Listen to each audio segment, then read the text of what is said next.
Hello, this is episode 2 of the White Paper Review. I'm Brian Boys, and this gentleman is Gordon Graham. Gordon, what on earth do you know about white papers? I'm called the white paper guy, and for the past 20 years, I've been talking about white papers to anybody who'll listen. I wrote white papers for dummies, and I've actually really That's a focused great on book. these That's a things. great book, by the way. Okay, thank you, thank you. I've focused on these things for more than 20 years, so it's I've written more than 300 of them for some big name companies like 3M and Google and Verizon, and lots for smaller businesses with big ideas. So Yeah. I go to market as that white paper guy. Yeah, no, he is the guy, you guys. You're probably wondering, well, who's this Brian Boys? What's he? Well, it's my YouTube channel, so that's why I get to appear. I'm a former ad agency copywriter. I've been a freelance content specialist for many years, and I kind of got targeted into what's the easiest way to write white papers, because I have written not as many as Gordon, but I have written many, and so I ended up writing a book called How to Write a White Paper in One Day, which there'll be links and we'll talk about that more at the end. I've worked for also for some big clients, companies like Pfizer and Zillow and Facebook and WebEx. But anyway, I'm excited for this episode because Gordon is right now going to share with us a white paper that he thinks is an example of one that's really good. So this is going to be really good learning. So Gordon, take it away. You can have the screen. So this one is called 13 Mistakes to Avoid When Building Out Your Next Office. I actually edited and polished up this one and oversaw the design. I didn't write the original version. The client is a small company in San Francisco that helps companies manage their office renovations. And so the owner came to me with a draft packed with the tips, absolutely packed. It was thousands of words. I cut it a little bit, polished it up, managed the design, and they really loved it. And they got some good results from this after it came out. They got some mentions in the press. They Wow. sponsored a breakfast event, and they even signed up some new work. So this worked, and so in that sense, it's successful. And I think that there's some other ways it's successful too. Like I just love the cover. If you can see it, it's this guy sitting there It with cracked a me up. plastic bag over his head while all around him the office is being torn down and rebuilt, right? And he didn't plan his office renovation I too hope well. he didn't suffocate during the photo shoot. Yeah, I love that. It's so, because anyway, I won't interrupt you, but I It's love that. funny, right? Like it's lighthearted. Yeah, yeah. And the title 13, it's got like that 13 just so out there punchy, bad luck right from the Bad beginning. luck. Yeah. It's like subliminally bad. And here's we got 13 mistakes, all the way from bidding out the project and letting your landlord manage the project, and to like taking too long to pay your suppliers. And then the final one is not hiring a professional project manager. So that's kind of the pitch right at the end, is that you do in these numbered lists, right? This is a great numbered list. And then generally the last number is like hire us so that you won't have to worry about all this stuff. Right. And I love the way it starts. Ask anyone involved in managing an office renovation. They'll likely tell you the project was frustrating and terrible. You know, it luckily took a long time for the dust to settle and things to get back to normal. It's real. It's conversational, right? And the design is kind of classic and calm. They're talking about such a screwed up process. They don't have to have a busy design. And so here's some people talking very carefully. And number one is the thing that you would think you would do, like go to an architect and then get him to Totally. cut bids. Oh no, I was looking at these. All the mistakes made sense to me. These are the mistakes I would make. They're quite good. Yeah. Yeah, because the problem is that somebody's just working in an office and suddenly they're in charge of the renovation. I've experienced that. They put the receptionist in charge of the renovation.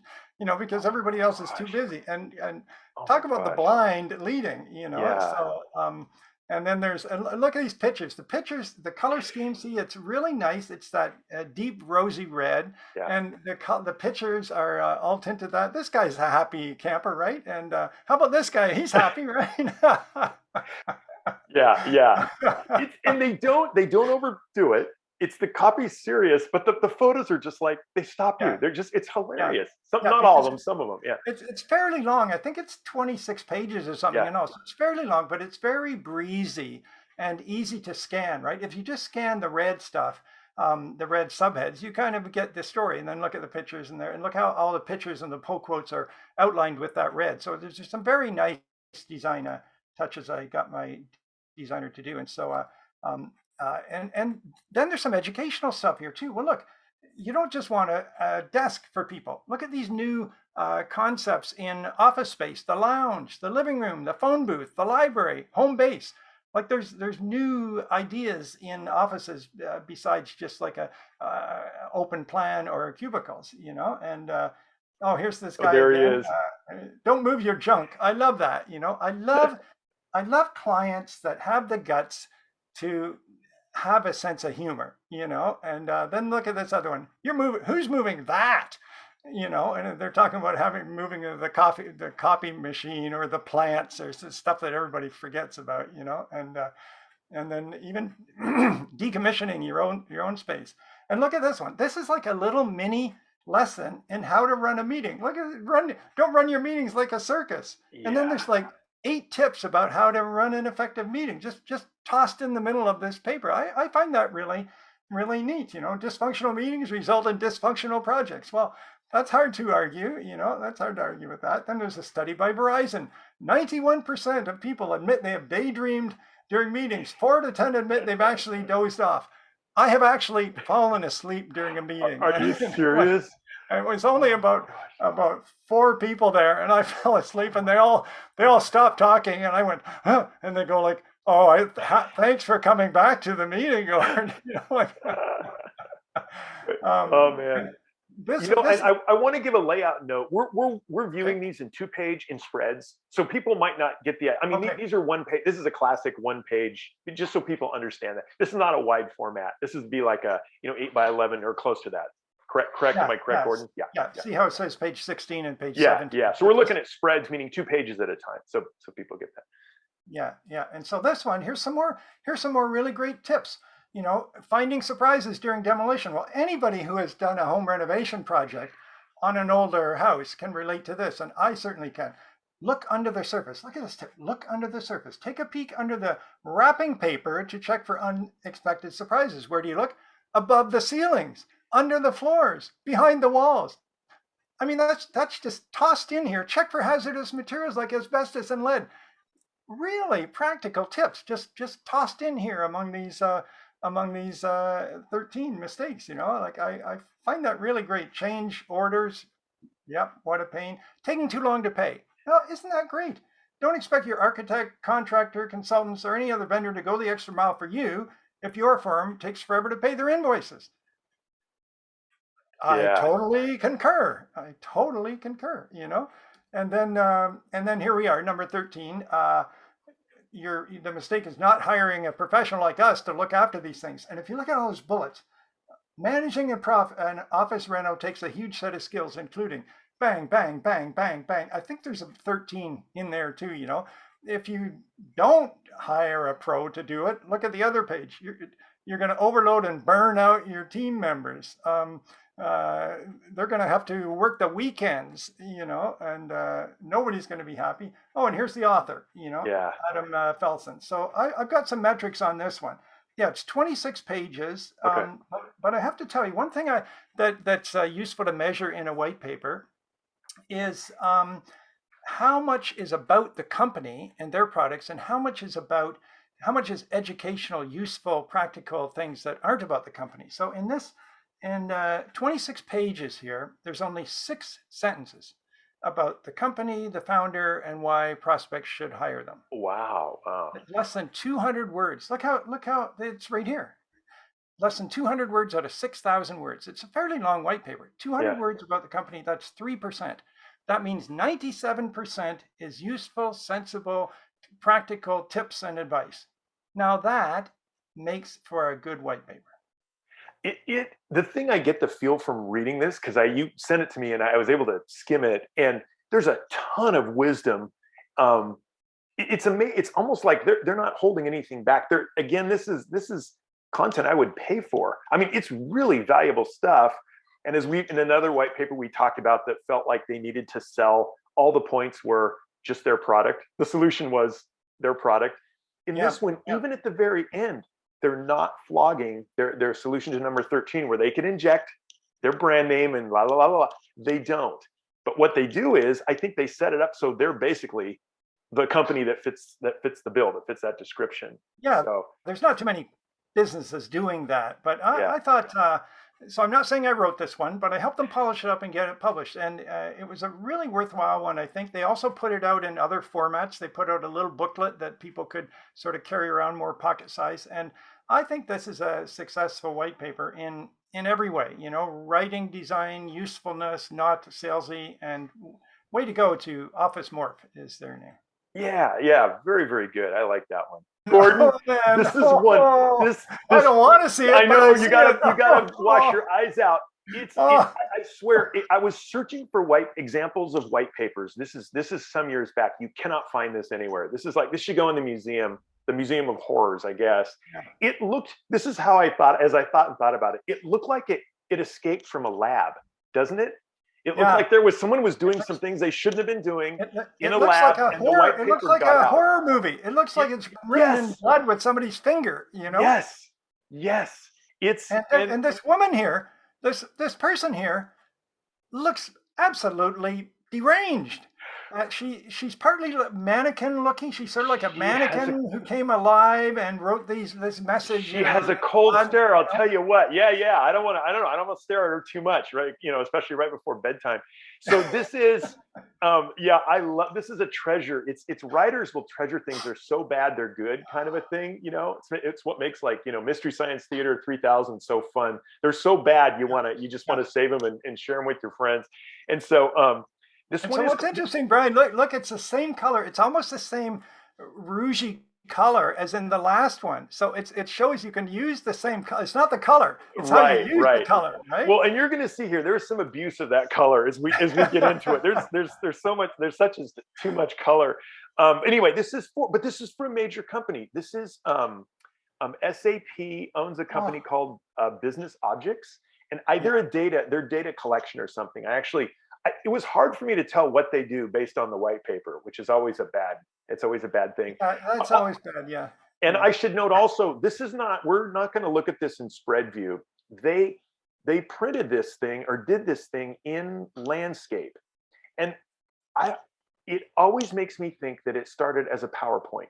When I see documents in landscape, I always think, oh, they just exported a PowerPoint, because that's about the only. Printing something wide like this is really weird, unless it's like a coffee table book or something. But mostly you want where it's a two-page per spread. And anyway, we'll see this more. I'm going to jump into this, not belabor it too much, because there's so first of all, let's start with the typeface. The type is incredible. It's really most egregious on the cover.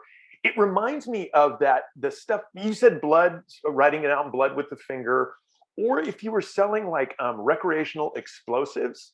Like tannerite. Tannerite's that stuff you can shoot it and it causes huge explosions. Or dynamite, just recreational dynamite. It's totally what I would use. And then it's really confusing, the arrows and the typography, even given the bad typefaces. Yeah, the arrows are pointing like totally distract your eye. They go nowhere, like I typed out the title because it took me a while to get it. The title is actually 7 Tactics for Smart Businesses to Increase Revenues and Decrease Expenses in Any Economy. So if you follow somehow you get through to that. So anyway, it's pure sales manager copy. I mean, we don't even need to bring it up. I mean, that's all it's about. And it's basically right away on page 1, they start flogging this guy too looks a bit like a zombie. The color of him, he looks like he's undead, Yes. And so they kind of set it up, and this red gets to be too much. Red can be hard on your eyes. I mean, they really, and I'll show you in a thing where it gets really, really bad. But so they go through, they kind of tell you there's still hope at this point. Okay, they sort of sold the company, but at least I'm going to get the 5 or 7, the 7 things. But and who wouldn't want those things? I read this page. I could stand to read this page. The guy's not quite as terrible as the other people, and it's a list, so I could read the 7. And then it was just like, okay, who wouldn't want those things? So is this document going to tell me how to get these things? Is it going to have any tips about how to position my organization right on the money? And there are a few sales cliches that also muddy the waters here. It says the number 1 is position your organization right on the money. Well, after reading it, I realized what they meant was position position your organization accurately to your audience. But when they said right on the money, I thought it was talking about price, right? And so Oh, it yeah, was, they were needlessly, it's kind of sales lingo. That's kind of, hey, yeah, that's what your it is. sales manager would say. Look, we need to be right on the money, you know? Yeah, yeah, So yeah. let me show you. Here's what's unique though. This is what takes this one above and beyond. So you're going, okay, so there'll be these 7 points. No, there won't. Because at each of the points, it takes you to a case study. And it says at the top here, it says case study, but then it's not really a case study. It's a little drama in real life. And so it said, Amanda Baker sat at her desk looking at the reports in front of her. This is like A little story. yes, a little, a free novel. I thought I was just reading a white paper. It's a little drama. I can't, I love the Hallmark Channel. And so basically, a case study is an example of a real company using your whatever. It's a stock photo. It's a fake name. Amanda Baker was the first name they could think of, and so it's absolutely not even a case study. It's a little drama and then they go through, they eventually go through all 7 of these. And my favorite, so it doesn't, wait a second. So I'm reading along. It starts not bad. I didn't mind that, No. It starts like, okay, she's at her desk. She's looking at her. Now it's something I can read. But then after one paragraph, it just goes back to the bland, generic stuff. Yes. And we never hear from her again. No, you're absolutely right. And we never in the solution never talk about how Amanda Baker was helped, which is, of course, wouldn't Amanda Baker, if you're going to fake up a case study, at least have Amanda Baker happy at the end, right? Yeah. No. And so here more crazy red, but this isn't the craziest, but here's the one that really hit me. They get quite dramatic. This one with She looks like a zombie ready to bite. I gotta tell you. This is Tara White, stock photo, Okay. And it said Tara White knocked on Jim Clark's door. She had just returned from a sales call that did not go as planned. I mean, this is like I wonder high drama here, right? Yeah, This is, and so I mean, as you can tell, as we're saying here, this. Not only does it not belong in a white paper, this does not even belong in a case study. If you were going to tell a story, you might be able to say what happened, but it would be in the words of the person you're focusing absolutely. on. Yeah, absolutely. Yeah. And even then, as we go down and we look in the solution, there's nothing that happened to Tara. There's nothing. The solution, we never find out what happened to her. So it's kind of wrong. And I'm gonna go really quickly. Okay, very, very quick. I got to show you this because I love this use of the abuse of red here. It's how they cut this guy's phone out. I don't know if you can see the white, but it was done with like an X-Acto knife. And I don't even know what he's doing. He's stealing somebody's phone. But really quickly, okay, so this was so bad. I have a little thing, and Gordon and I, we're still putting together our 7 deadly sins, but I had done a class on a class thing on white papers, on the 7 mistakes that white paper writers make. And you can find that. That's another of my YouTube videos you can find. And so I went through, and it was amazing that this white paper violated 6 of the 7. So that's a pretty high score, a pretty bad score. They were, and let me just tell you what they were. Number 1 was not knowing what a white paper is. You obviously don't. Number 2, not picking a compelling subject. So you get the feeling this is very compelling to the person writing the white paper, but they haven't written clearly the thing that's going to get me that's having the problem with sales. They haven't articulated clearly my interest, what's going to grab me. Number 3, they didn't grab attention right at the beginning. They just kind of start off selling. They can't resist selling. Number 4, they don't have a clear structure. And so it seemed like they're going to have a clear structure. They give us the 7 points in our list white paper, but then we've zoomed off into case study land. So I've never seen that. They don't answer. Go ahead, Gordon. I'm sorry.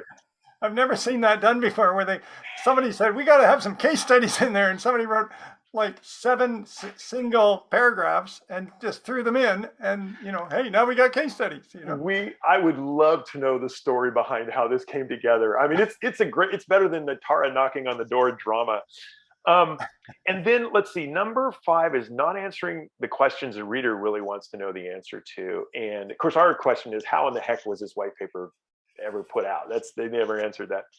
And then not giving the white paper an author, that's kind of an advanced thing, and you don't always have to do that. I prefer it. I think it either gives the author, it raises their cachet, their level of expertise, or it raises the white paper if you get an expert as the author.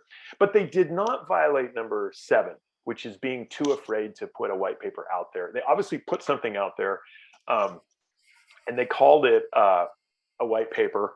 And just okay, I got to pull 2 quotes because it's just not appropriate for. Oh, can you change the page, Brian? Change the page. Get this Is guy this out hurting of your here. eyes? Oh, Here, it is. It this is. gal It seems is. nice, right? Oh, and So she's paying the bills. Yeah, it said, one of the quotes in there, it said, businesses need instant access to up-to-date market research by leading firms, not conjecture by staff who have career-saving agendas. Okay, so I have just slammed you and your coworkers in my white paper. You and it's just like, that's just inappropriate. And then Yeah, here's really. another one. This is laughable. I'll end with this one. Even small decisions like using both sides of a sheet of paper before recycling it can have a large impact on the bottom line. Really, I'd like to see a stat on that. So your company's going bankrupt, but you decide to use to flip the printed papers and write on the back. That is going to have a huge impact on the bottom line. I would love to see some numbers where that's happened for Yeah, a company. yeah. I mean, I do that. I'm sure we all do that, by the Yeah, way. yeah, yeah, yeah, yeah. I do that to save paper and save trees, not to save money. It's like, Good what does that conscience. save? Five Exactly. dollars for a pack? It was obviously written by committee, right? And then sent to a designer. And I get the feeling maybe the designer was really angry at these people and like made it like really intentionally ugly, but figured he could get it by them or she could get it by them or something. Like who? Probably told, make it more exciting, and just got more and more till finally they just threw up their hands and said, fine, I've got this, blast explosives font. Yes, Do you like yes. it now? Oh, that's great. That looks Yeah, great. Yeah, yeah. yeah. Or No, and maybe it's like it's got to go out tomorrow, so it's good enough. Like it's an amazing thing, and we both know this, especially when writing things, that the IQ of the more people you add to the mix, the lower the IQ sinks. So you can have people that are all above 100 IQ, but the more and more of them that work on it, they each take about 10 points down on until you get something where you're like, this is so dumb. How did this get made? This is so stupid. And it was people where they lost kind of sight of the goal. The goal is to do a good white paper. No, no. The goal is now to make Frank, our sales manager, happy. And we just want to get out of here. It's Friday. We just want to get out of here. So yeah. And I saw this movie about a zombie apocalypse last night, so it kind of got me going on some design ideas. I don't know. But yes. it's interesting you say that because my example, I was working with one guy basically, and his assistant read it too. So it was like two reviewers who were already really familiar with the material and they already had a good eye because they were already design people used to designing spaces and stuff. So they had a good eye and good taste. This Yeah. one looked like it was maybe all those people whose pictures are in there were working on it, and they were killing each other with axes while they were doing it or something.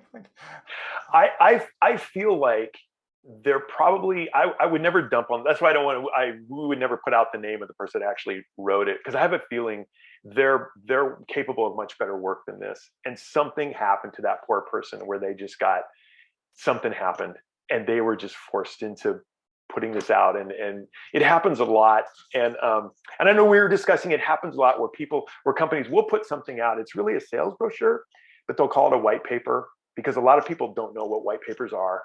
And so anyway, I can't imagine that gained too many leads for whatever its goal was. And I think the lesson here is that SAP, giant multi-billionaire zillionaire company, it's not a matter of having money to spend on marketing. It's a matter of having some good taste and some knowledge and some practical experience of how you do content marketing. And no matter how much money you throw at a piece, if you don't have any taste, like it's gonna turn out like that, and it's Yeah, that's in yeah. our Hall of Fame. Absolutely, Yeah, Brian. yeah, it's I'm keeping that one.